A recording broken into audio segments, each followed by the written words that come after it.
श्रीकृष्णप्रेमि महाप्रभुना विरचितायां श्रीकृष्णभक्तिरसोदयम् अपराह्नलीलाभाववर्णना। गोपिका वीक्ष्य गोविन्दं लतागृहमुपागतम् आगच्छ स्वागतं कृष्णेत्यब्रुवन् राधया सह।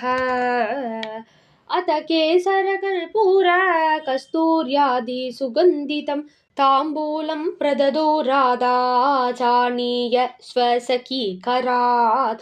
राधिका दत्तताम्बूल चर्वणात् कोमलाधरः तस्य सुगन्धमलय चन्दनेनापि चर्चितः। सुकोपविष्टपर्यङ्के नानापल्लवकल्पिते द्यूतलीलां समारम्भे कान्तया राधया सह। तथा जितोऽभवत् कृष्णो राधा मुग्धमानसः। राधा तं पुष्पमाल्येन तत्र वृक्षे बबन्धः। जितं बद्धं च तं दृष्ट्वा जहास व्रजमोहिनी।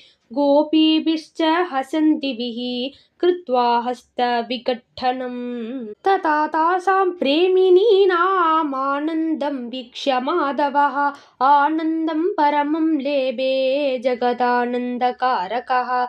तथा विशाखा गोविन्दं मुमोच मृदुहासिनी। संसारपाशबद्धानां मूढानां मोक्षकारणं। तथा गोप्यो जगुकृष्णं गोविन्द यदुनन्दन। जनन्योऽनु कलेबद्धः पूर्वं त्वमिह राधया। वृक्षे बद्धोऽसि माल्येन चरितं ते महाद्भुतं। भक्तेषु पारतन्त्र्यं ते विडम्ब्यसि भूतले। न शेकुर्योगिनः सर्वे त्वां बद्धुमजितं हृदि। तथापि प्रेमपाशेन बद्धोऽसि प्रेमिकैर्जनैः। अथ पल्लवपर्यङ्गे सुखं सुष्वापसुन्दरः ललिताङ्गोपधानेन निमीलितविलोचनः। पादसंवाहनं चक्रे राधिका प्रेमरूपिणी। पतिं पर्यचरच्चित्रा व्यजनेन सखीकरात्। तुङ्गविद्या तथा वीणां वादयन्त्यनुगायति। अन्ये सखिजना सर्वे अप्युत्तिष्ठन्ति केशवम्। अथ तत्रातपेशान्ते स्वपन्तं माधवं पतिं प्रबोधयामास हृष्टा गोपीभिः सह राधिका। उत्तिष्ठ गोपीरमणा कृष्ण गोविन्द केशव। आलोकय कटाक्षेण तव दास्ये नियुङ्क्ष्वणः।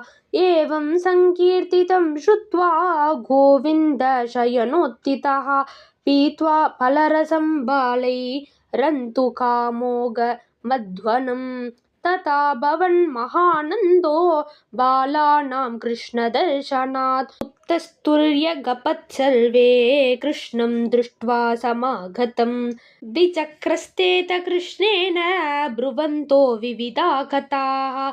उच्चैर्हसन्तो नृत्यन्तो गायन्तञ्च महोत्सवाः। अस्पृश्य लीलां च तथा नृपलीलां च कन्दुकं। नेत्रबन्धनलीलां च पदैकेनानुधावनम्। एवं नानाविधा लीला कृत्वा सायङ्कते रवौ। गोविन्दो गोकुलं गन्तुं धेनुस्तत्र समाह्वयत्। सप्तदशोल्लासः समाप्ता।